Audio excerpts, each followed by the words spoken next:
Hey guys, Ryan Potter here with Berkshire Hathaway Home Services Ambassador Real Estate, and I'm continuing on in this Why series for you.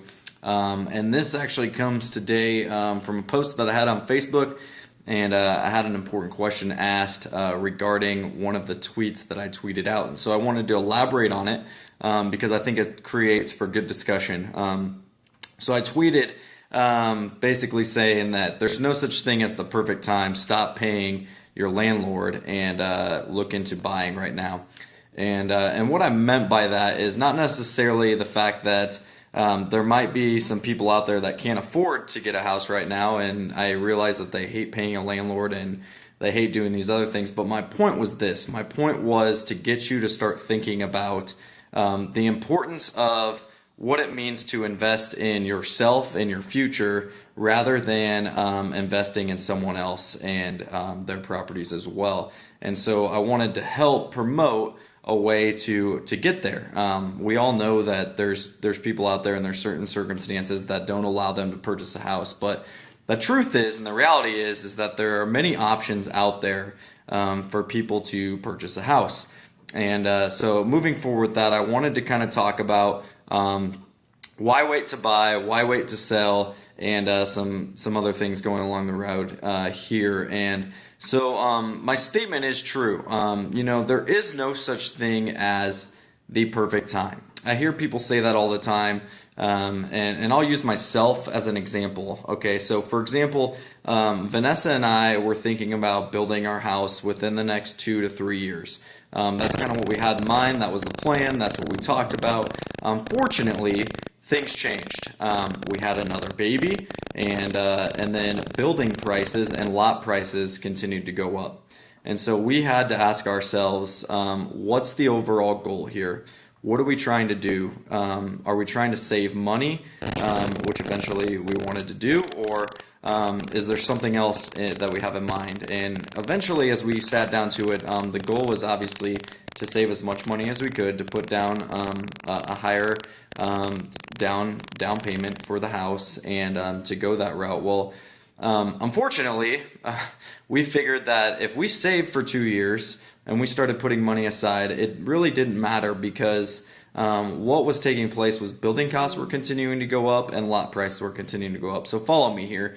When we first started thinking about building, we were looking at lots that were anywhere from $50,000 to $65,000. So in our minds, we thought, okay, we're going to pay $50,000, $65,000 for a lot on top of the purchase of our build. What we started to see is as new construction continued to move forward here in Omaha, a lot of the prices began to go up, and especially in the area that we wanted to build, flat lots were going up from $65,000, $70,000 to $85,000, $90,000, which was crazy. And walkout lots were going from, when I first saw them 6 months ago at like $75,000 to $95,000, $100,000, $105,000. And so we had to ask ourselves, what's the goal here? And that's what I kind of want to get to moving forward is, basically is there's not a perfect time because in our minds the perfect time would have been in 2 years, but realistically that didn't line up with our goals. And so why wait to buy?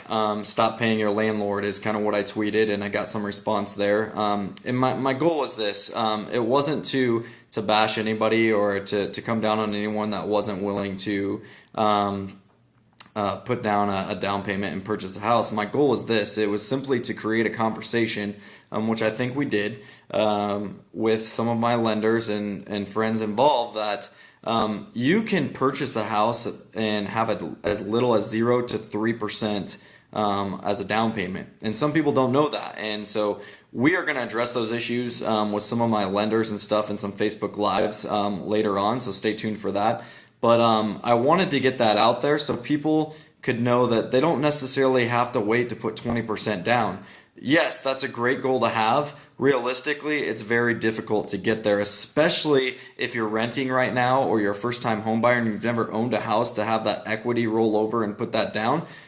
It's difficult to do. And so, with that, I wanted to open up a discussion for other options that are out there with some different lenders and some banks that are offering some pretty good promotions going on right now. So, I wanted to get that out there. I also wanted to address.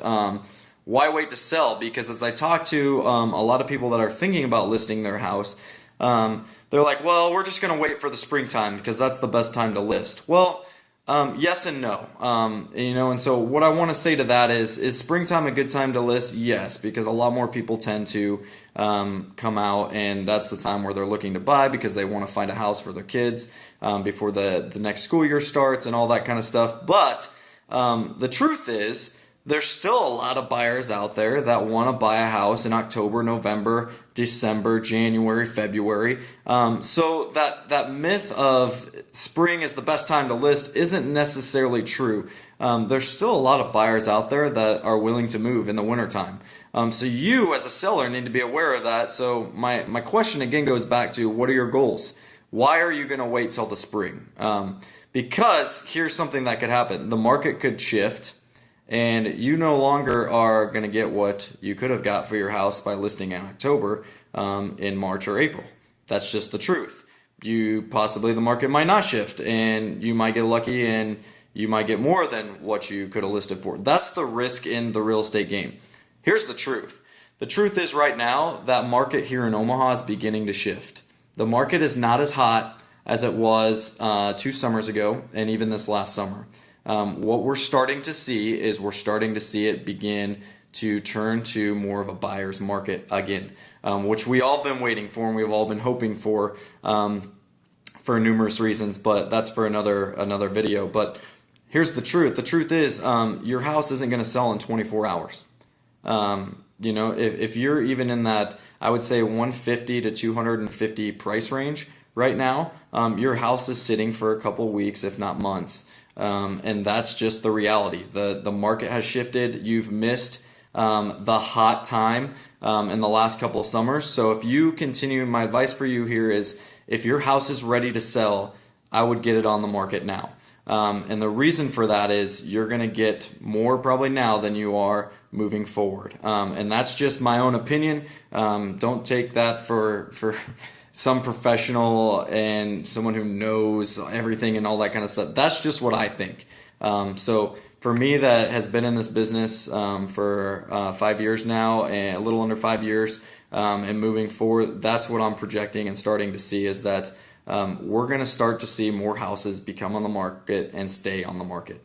They're not going to go as fast anymore. So that's not to say that your house can't sell in 24 hours. You might have some really awesome upgrades, and you might have the perfect house that buyer is sitting on right now waiting for you to list.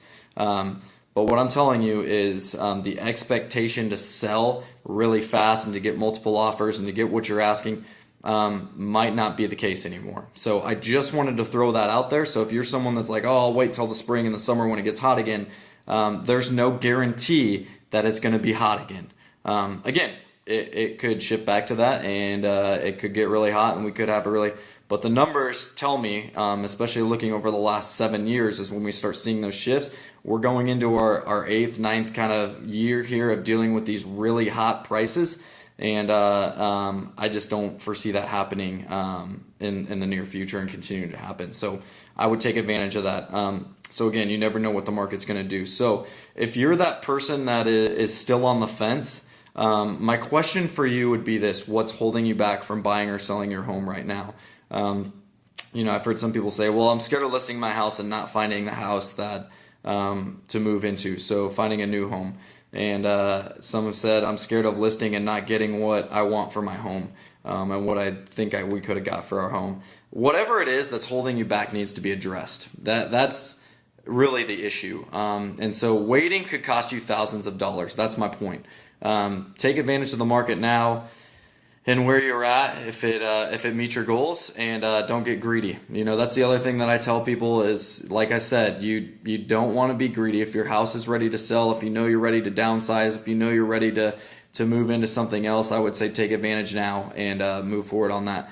But again, it goes back to your goals. What are your goals? What are you trying to do? And that's what my job is to do and to help out with moving forward. I want to help you achieve those goals. So if your goal is to put 20% down, then by all means, let's lay out some goals to get there.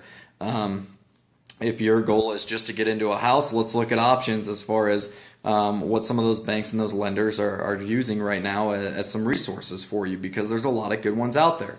Again, it comes down to your goals and what you're comfortable with doing. And so that's my main point. Again, in saying there's no such thing as the perfect time and stop paying your landlord. Again, my goal for that was to try to get you thinking about investing in yourself and not investing in someone else. And if you're able to take advantage of those resources that are available to you right now, then go ahead and do that. And let's sit down and let's grab coffee and let's go over how we can make that happen within the next coming months or the year ahead. And so, again, I tell people that I work with, especially buyers, if you're looking to buy and you're renting right now, typically I'm 3 to 18 months out from when I first meet someone for coffee to actually getting the key and closing on the house. That's just depending on what the goals are. Again, some people are ready to go right now. Some people are like, oh, we're probably 6 months out. But whatever it is, let's get a plan out and let's get that going. So with that, that's kind of my why series today. And why are you waiting for the perfect time? Because if you are, there's no such thing as the perfect time. Things change, markets change, jobs change, all sorts of different things come into play when you think about that. So if that's you and you're on the fence and you just want some questions answered, feel free to contact me. I'd love to grab coffee. I'd love to walk you through kind of the steps to take to get your goals, and let's meet them together. Let's get there and let's get a plan laid out. Let's get off the fence and let's start taking some action steps towards that. So if that's you guys, thanks a lot for listening. If you've got friends or family that need to hear this video, feel free to share that. And again, if you need to connect with me on any platform, realtorpotter.com. Love to have you subscribe and become my friend on Snapchat, Instagram, Facebook, all that kind of stuff, just so that you can stay educated, so that you can stay informed with the current real estate market and our industry, as well as what's going on in my life and current events that are coming up, and things that you can attend to, again, just get to know us a little bit better and to get to know more of how we can help you moving forward with your real estate needs. So thanks, guys. I appreciate it. We'll talk to you soon.